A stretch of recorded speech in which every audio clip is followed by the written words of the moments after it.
주님의 십자가 밑에서라는 제목으로 함께 말씀을 나누면서 은혜 받고자 합니다. 오늘은 사순절 5째 주일입니다. 다음 주일이 종려 주일이고 다음 주간은 고난 주간이 됩니다. 십자가를 지시려고 예루살렘을 향하여 올라가신 주님, 그리고 마침내 십자가에 못 박히신 주님을 많이 생각하면서 모든 생활을 평소보다 더 경건하게 하려고 노력하는 여러분 되시길 바랍니다. 어제 신방 중에 안 건데 어떤 권사님은 우리 교회 권사님이에요. 귀한 분이죠. 사순절을 뜻깊게 보내기 위해서 평소에 그렇게 좋아하는 커피와 빵을 먹지 않는다고 하더라고요. 그래 내가 참 잘한다고 그랬어요. 그렇게 좋아하는 커피, 빵을 먹지 않음으로써 주님의 고난을 더 생각하는 거죠. 커피가 먹고 싶을 때마다, 빵이 먹고 싶을 때마다, 커피를 볼 때마다, 빵을 볼 때마다 그것을 먹지 않음으로써 고난당하신 주님, 주님의 고난을 그만큼 더 생각하게 되는 거지요. 여러분들도 그렇게 한번 해보시면 좋겠습니다. 여러분이 가장 좋아하는 거, 적어도 사순절 고난주간 중에는 하지 않는 그런 생활이 우리들을 십자가 밑으로, 주님의 십자가 앞으로 가까이 이끌어주고 우리 거기서 주님을 만나게 되고 우리의 삶이 새로워질 줄로 믿습니다. 오늘 본문은 예수님께서 십자가에 못 박히신 그 당시 상황을 잘 보여주는 말씀 중에 하나죠. 본문에 보니까 우리 주님은 해골이라 하는 곳에서 십자가에 못 박히셨습니다. 이곳은 다른 복음서에서 골고다라고 되어 있습니다. 골고다, 이 말은 히브리 말인데 아람어 굴굴탈의 음역이라고 이해하고 그 뜻이 바로 해골이라는 겁니다. 그리고 이 말은 영국에서 영어로 번역한 흠정역 성경에서 갈보리란 말로, 라틴 말이죠, 그렇게 번역을 했는데 영어의 캘보리가 바로 여기서 나온 거죠.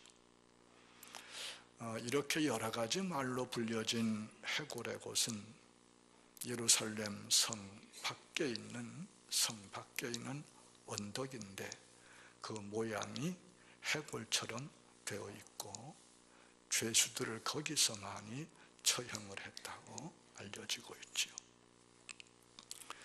우리 주님께서 십자가에 못 박히실 때 주님의 십자가 좌우에는 두 행악자들이 하나씩 같이 십자가에 못 박혔습니다. 그리고 그곳에는 많은 사람들이 모여 있었습니다. 본문에 보니까 그들을 백성, 또 관원들, 군병들 세 그룹으로 설명을 해주고 있습니다.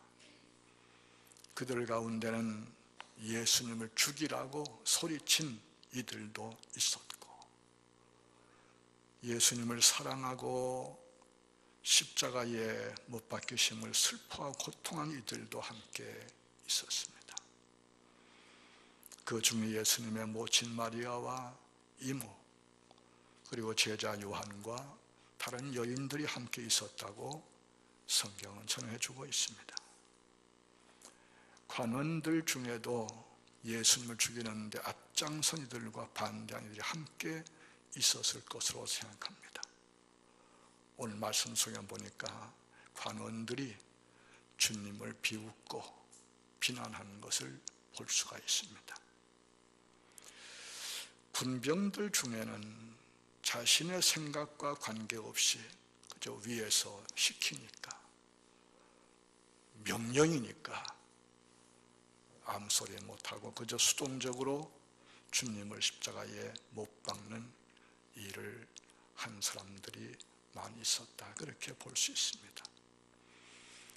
우린 이 사순절을 통해서 주님의 십자가 밑에서 십자가 위에 주님을 바라보며 살아야 됩니다. 주님의 십자가 밑에서 십자가에 못 박히신 주님을 만나야 합니다. 그래서 주님의 십자가의 의미를 새롭게 깨닫고 구원의 확신과 감격으로 새 힘을 얻고 우리의 영성이 새로워져서 부활의 믿음과 소망 가운데 영생의 쉼을 맛보고 누리는 우리가 다 되어야 되겠습니다. 성경에는 주님의 십자가 밑에 있던 백부장의 이야기를 기록해 주고 있습니다. 이 백부장은 그날 십자가 처형을 맡아서 집행한 최고의 책임자입니다. 이 백부장이 직책상 주님의 십자가 밑에서 되어가는 모든 일들을 처음부터 끝까지 다 지켜본 후에 이렇게 고백했다는 거예요. 이 사람은 정녕 의인이었도다. 이 사람은 정녕 하나님의 아들이었도다 라고 했다는 거예요. 여러분, 놀라운 얘기입니다. 백부장이 십자가형 집행을 책임지고 감독하면서 진행하면서 십자가에 못 박힌 주님과 두 행악자들을 유심히 보았겠지요. 특별히 주님께 관심을 집중해서 주님의 말씀 한 말씀 한 말씀, 주님의 행동 하나하나 모든 것을 굉장히 유심히 보았겠죠. 그러는 가운데 시간은 흐르고 마침내 주님은 운명하시는, 그때 이 백부장이 마음에 깨닫고 안 것을 담대하게 고백하는 거예요. 이 사람은 정녕 의인이었다. 진실로 하나님의 아들이었다. 여러분이 그 있을 수 있는 일입니까? 자기가 사형을 집행한 죄수를 가리켜서 이 사람은 의롭다, 하나님의 아들이다, 이거 뭡니까? 예수님을 죽이라고 한 권력자들에 대한 정면 도전입니다. 용납될 수 없는, 어쩌면 죽음을 각오하는 그러한 고백이었습니다. 이 백부장이 그렇게 고백하게 되는 거 뭡니까?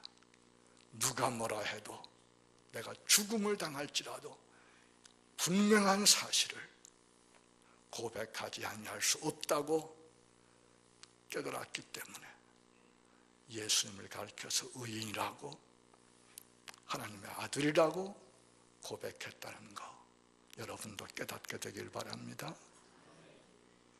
또 성경 말씀에는 예수님 양 옆에 같이 십자가에 못 박힌 두 행악자 이야기를 자세하게 전해주고 있습니다.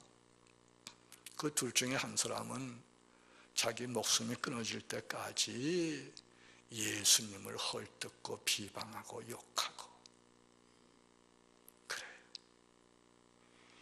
그러나 반대편에 다른 한 행악자는 자기 옆에 자기처럼 십자가에 못 박히신 예수님이 자기와는 분명 다른 하나님의 아들이시오 구주이신 것을 시간이 경과하면서 깨닫게 되죠. 알게 되죠. 그래서 예수님을 비방하는 동료 행악자를 꾸짖습니다. 더 나가서 숨지기 전에 예수님께 간청을 하죠. 예수님, 당신의 나라에 임하실 때에 나를 기억하소서. 그러자 주님께서 이렇게 대답하셨어요. 내가 진실로 내게 이르노니 오늘 네가 나와 함께 낙원에 있으리라. 오늘 네가 나와 함께 낙원에 있으리라. 이 행악자 강도는 주님을 믿고 의지함으로 낙원의 쉼을 얻었습니다. 낙원에 가게 되었고 낙원에 갔습니다. 이 낙원은 달리 얘기하면 천국 얘기요, 하나님의 나라요, 아브라함의 품으로 얘기하는 천국을 말씀하는 것이에요. 할렐루야. 두 행악자 가운데 주님을 알고 주님께 자기를 의지하고 부탁하던 이 행악자가 낙원의 쉼을 얻은 것, 이 놀라운 사실을 우리는 오늘 기억해야 되겠습니다. 우리 주님의 십자가는 천국과 지옥을 가르는 분수령과 같고 갈림길과 같은 것이, 십자가에 달리신 주님을 믿고 영접한 사람은 천국에 가게 돼 있어요. 낙원에 가게 돼 있어요. 아브라함의 품에 안기게 돼 있어요. 하나님의 나라에 가게 돼 있어요. 영원한 쉼을 얻게 돼 있어요. 그러나 주님을 거부한 사람, 주님을 영접하지 않고 거부하고 비난하고 비방하고 욕하고 하는 사람, 죄값으로 다 음부에 가게 돼 있어요. 지옥 가게 돼 있어요. 영원한 불 속에서 멸망의 고통을 당하게 돼 있어요. 우리는 오늘 이 사실을 분명하게 깨닫고 확신하게 되기를 원합니다. 우리는 주님의 십자가 밑에서 천국의 영원한 쉼을 얻을 수가 있습니다. 우리 주님은 이 쉼을 주시기 위해서 이 세상에 오셨습니다.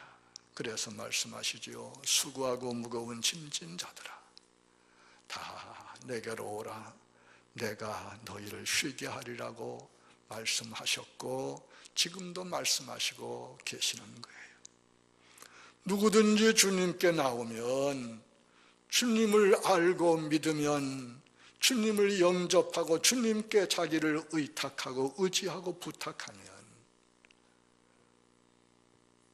구원받고 죄사함 받고 낙원에 갑니다. 아브라함의 품에 안기게 됩니다. 하나님의 나라에서 영원한 쉼을 누리게 됩니다. 여러분 다 이 은혜, 이 복을 받으시기를 축원하고 축원합니다.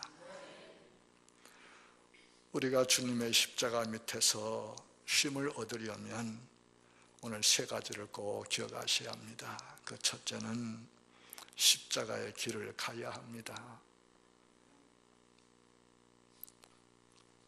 우리는 십자가의 길을 원치 않지요.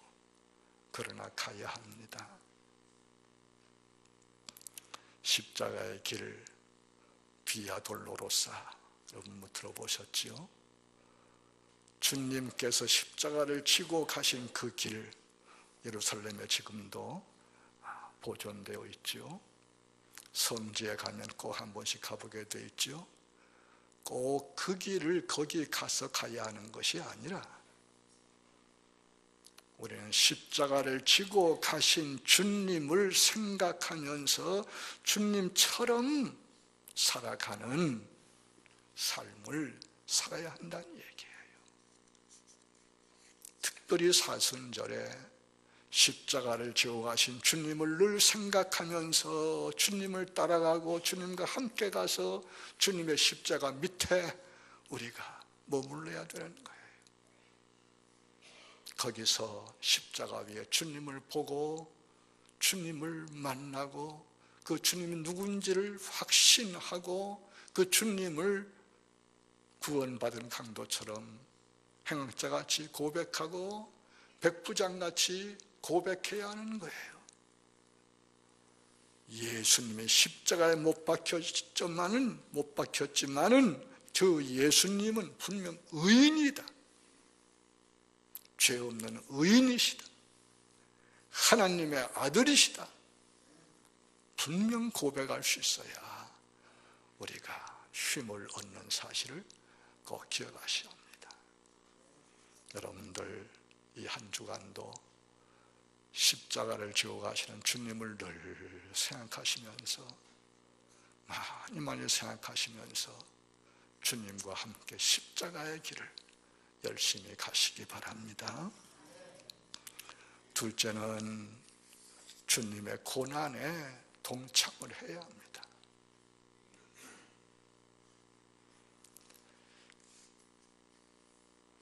교회 나오는 목적이, 예수 믿는 목적이 고난 좀 덜 당하고 편하게 살기 위한 건데 고난 당해라.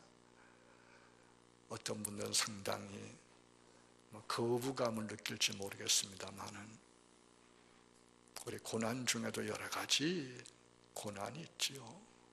그러나 우리는 주님의 고난을 사모하고 주님의 고난에 동참하려고 애를 써야 합니다. 주님의 고난이 뭘까요? 어떻게 주님의 고난에 동참할 수 있을까요? 사도 바울을 통해 주신 말씀을 통해서 이해할 수 있죠. 그는 이렇게 얘기했습니다. 나는 이제 너희를 위하여 받는 괴로움을 기뻐하고 그리스도의 남은 고난을 그의 몸된 교회를 위하여 내 육체에 채우노라. 이겁니다. 간단히 얘기하면 교회를 위해서 수고하고 교회를 위해서 봉사하느라고 힘든 거 혹은 고난과 어려움 당하는 거, 이게 다 주님의 고난에 동참하는 것입니다. 아멘. 어째 자꾸 이 얘기를 하게 되네요. 우리가 편하려고 교회 다니는 거 아닙니다. 편하게 살려고 예수 믿는 거 아닙니다.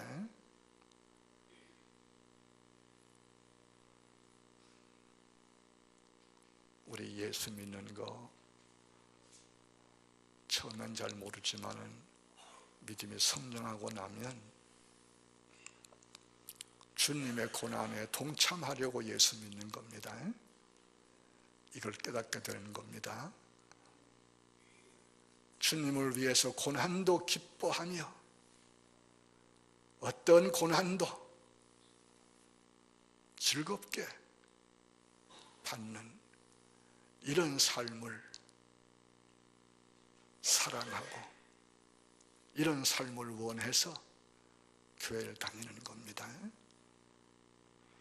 오늘 이 말씀을 잘 이해하면 좋겠습니다.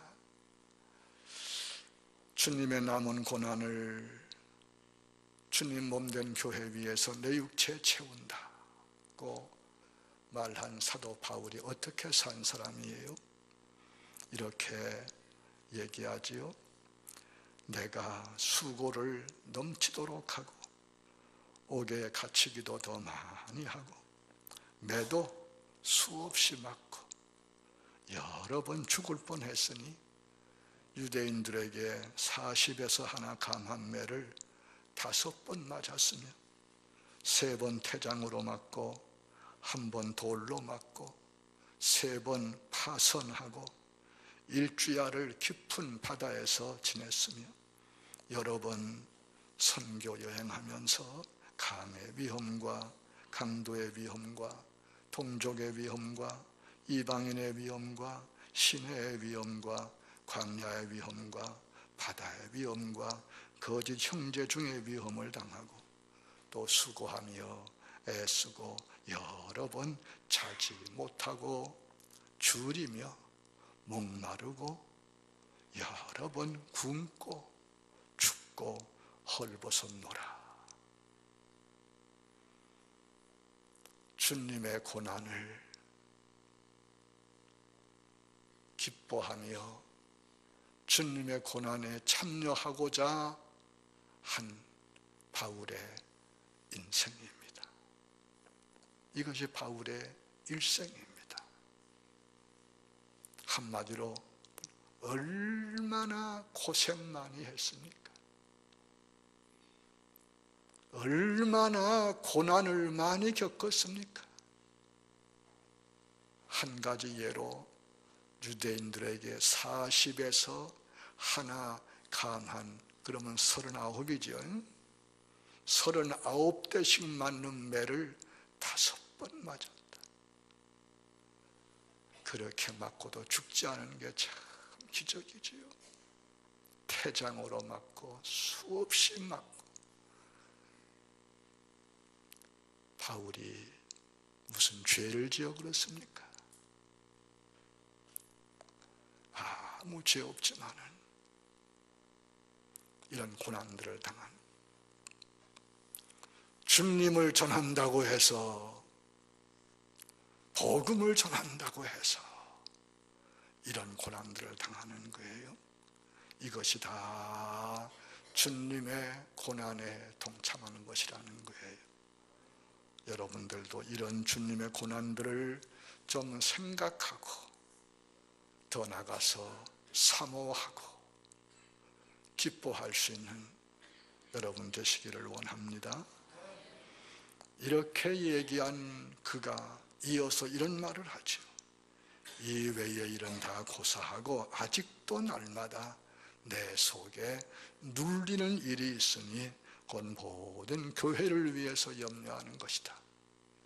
여기 두 곳에 다 교회를 위한다는 말씀이 나오죠. 교회를 위해서, 교회를 위해서. 주님의 고난에 동참한다는 것은 주님의 몸된 교회의 고난에 동참한다, 그런 말입니다.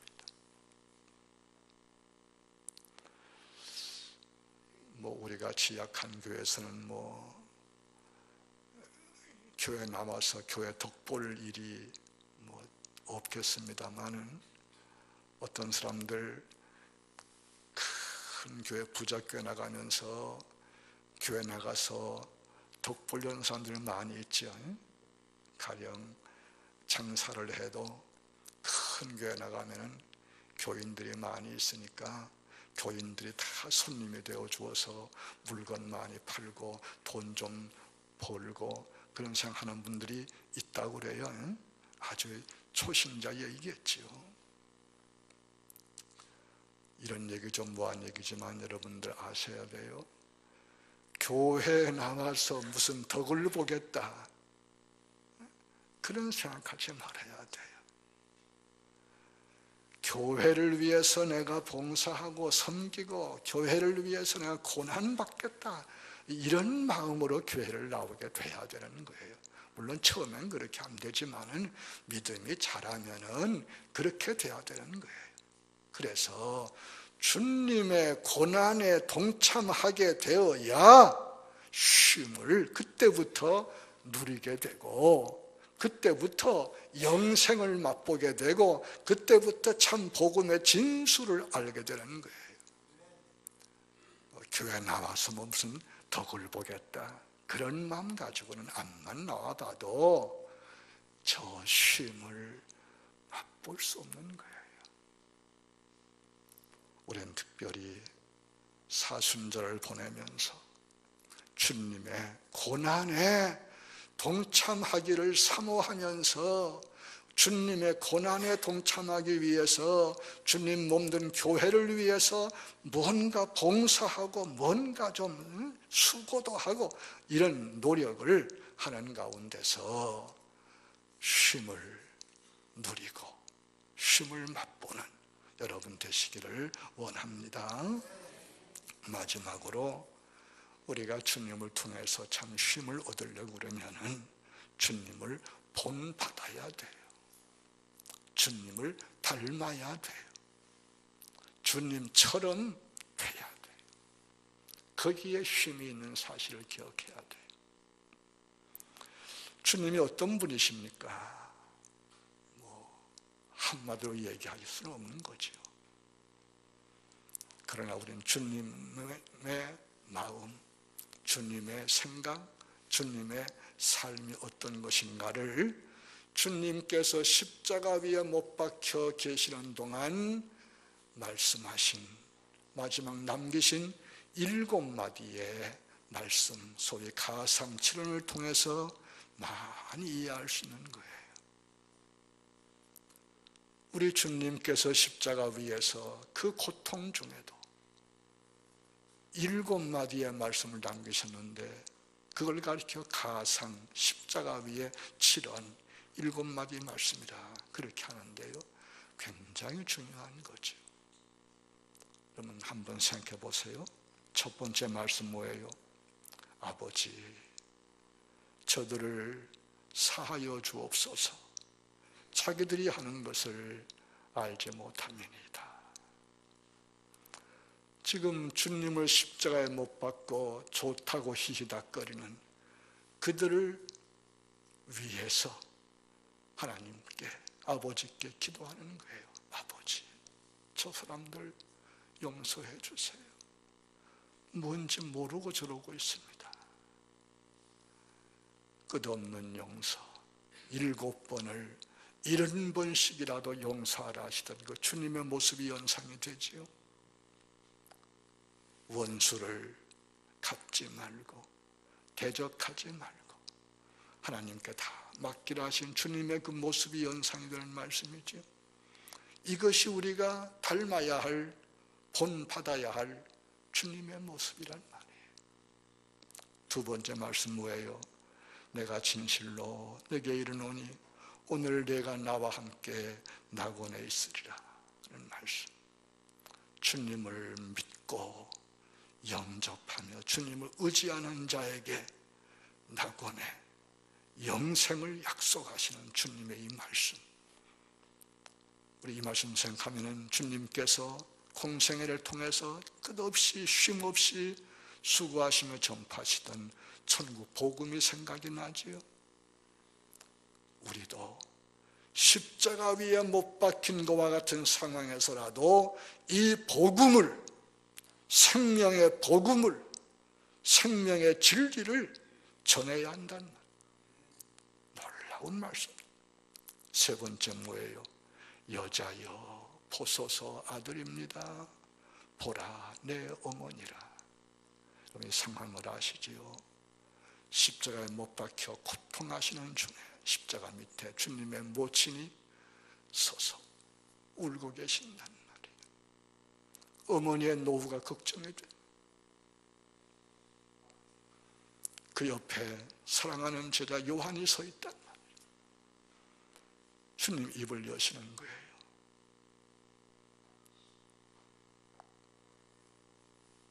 어머니에게 얘기하지요.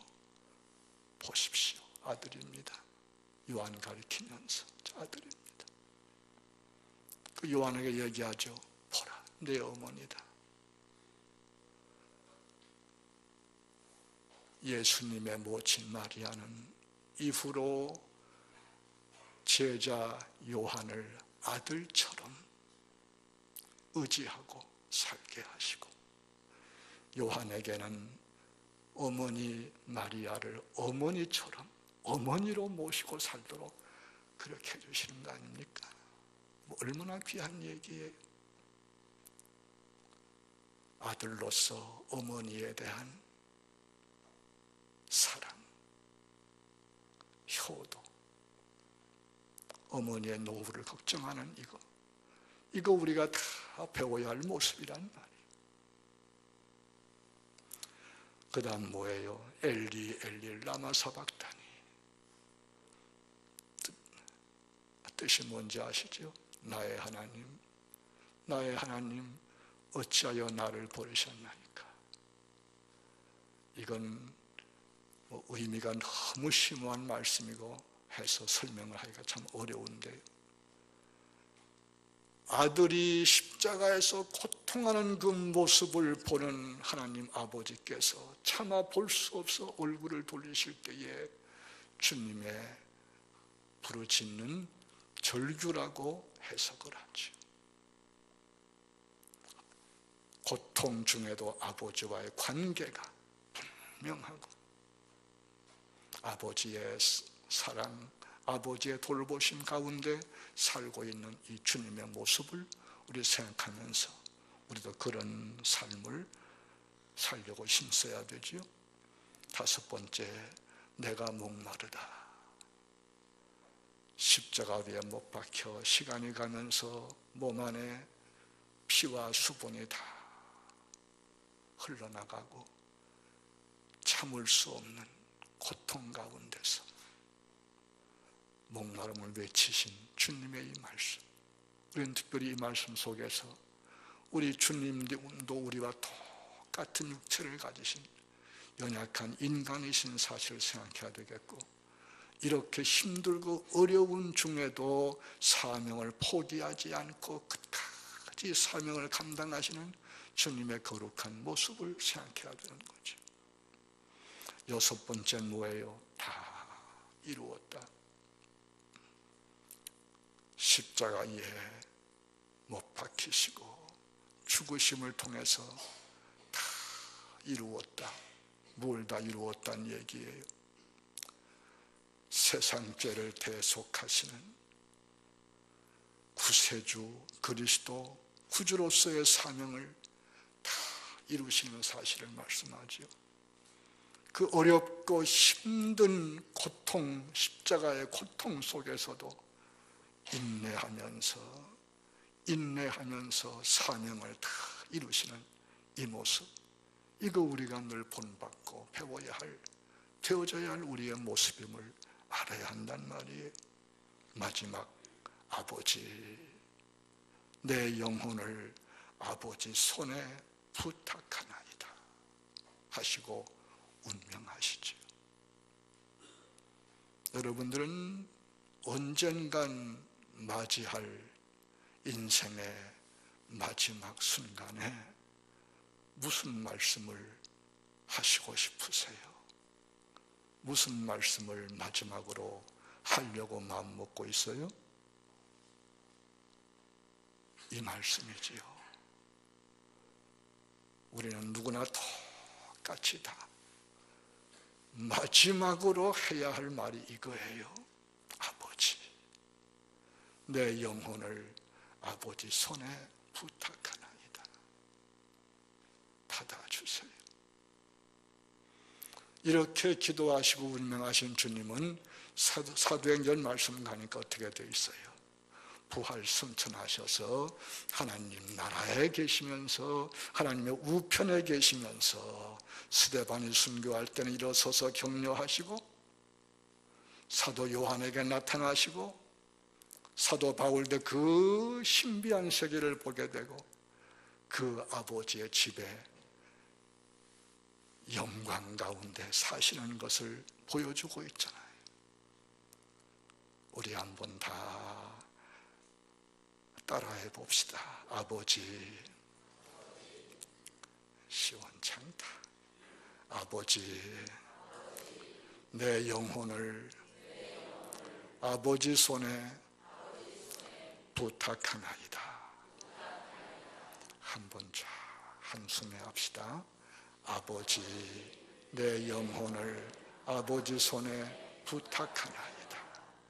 우리도 이렇게 마지막 말을 하고 아버지 품에 안기고 아버지 나라에 가는 우리가 되도록 늘 소원해야 돼요. 마음에 준비해야 돼요. 주님의 이러한 모습을 닮아가도록 우리가 노력하고 힘써야 되는 거예요. 이렇게 주님을 본받고 닮아가는 거기에 주님께서 약속하신 쉼이 있는 사실을 꼭 기억해야 합니다. 오늘 십자가 위에 주님을 생각하시고 십자가 밑에서 되어진 일들을 생각하면서 우리의 삶을 돌아보고 우리도 십자가 위에 못 박히신 주님이 하나님의 아들이시오 구주이신 사실, 의인이신 사실을 확신하면서 그 주님을 새롭게 믿음으로 영접하고 주님과 함께 십자가의 길을 가며 주님의 고난에 동참하며 주님을 본받음으로 주님 계신 아버지의 나라, 아버지의 집에서 영원한 쉼을 얻는 우리가 다 될 수 있기를 축원합니다.